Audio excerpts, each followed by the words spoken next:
19-cu əsrin sonu, 20-ci əsrin əvvəllərində yaşamış məşhur Azərbaycanlı sahibkar, mesenat Hacı Zeynalabdin Tağıyevin qızı Sara Tağıyevanın həyatından bir xatirəni təqdim edirik. Bir dəfə Sara xanım Azərbaycan Tarix Muzeyinə gəlir, lakin onu muzeyə buraxmırlar. Çox təkid etsə də rəhbərlik onun muzeyə girməsinə mane olur. Səbəb kimi isə Sara xanımın ruhi xəstə olduğu bildirilir. O, 1990-cı illərdə söhbət zamanı bu hadisəni çox böyük təəssüflə xatırlayıb. Azərbaycan Tarix Muzeyi atamın mülkü idi. Mən 1899-cu ildə o əzəmətli evdə doğulmuşam. Uşaqlığım, gəncliyim, ömrümün ən xoş anları, günləri orada keçib. Getmişdim ki, bir neçə dəqiqə sadəcə o binanın daş pilləkənlərində oturum, xəyalən də olsa o xoş günlərimi, ata-analı anlarımı yaşayım. Buna da Püstə xanım icazə vermədi. Akademik Püstə xanım Əzizbəyova qatı bolşevik Məşədi Əzizbəyovun nəvəsi idi və uzun illər həmin muzeyin direktoru olub. Onun babası Məşədini mənim atam xaricdə oxudub, sonra da Bakıda işlə təmin edib. Nə deyim, çox fani dünyada. Sara Tağıyeva 1899-cu il may ayının 20-sində hazırda Tarix Muzeyi olan atasının evində dünyaya gəlmişdi. Atası Hacı Zeynalabdin Tağıyev 2 dəfə evlənmişdi. İlk evliliyi Buzovna kəndində doğulmuş və orada yaşamış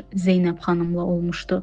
Zeynəb xanımın vəfatından bir neçə il sonra Zeynalabdin Tağıyev General Ərəblinskinin qızı Sona xanımla ailə həyatı qurmuşdu. Hacı Zeynalabdinin Sona xanımla olan digər övladları kimi Sara xanım da çox savadlı, ziyalı biri idi. Sara xanım atasının təməlini qoyduğu qızlar məktəbini bitirdikdən sonra Peterburq Universitetinə daxil olur. Onun universiteti bitirməsi ilə yanaşı özünün və ailəsinin firavan həyatına son qoyulur. Sara xanım əvvəlcə kitabxanada işləyir, sonra isə zavodda çilingər köməkçisi olur. Orada Nikolay Sarayev adlı bir şəxs Saraya vurulur və ailə qururlar. İkinci Dünya müharibəsinə yollanan Nikolayın tez bir zamanda ölüm xəbəri gəlir. Sara 2 övladı ilə Bakıya qayıdır. O, Bakıda qalmağa yer tapa bilmir. Nəticədə övladlarını uşaqlar evinə verir. Sara xanıma min əziyyətdən sonra öz atasının köhnə evi, hərbi hospitalın qapısının ağzında yatmağa icazə verirlər. 1991-ci il dekabrın 15-də o dünyasını dəyişir. Onun tabutu ilk dəfə layla eşitdiyi evdən, indiki Tarix Muzeyindən qaldırılıb.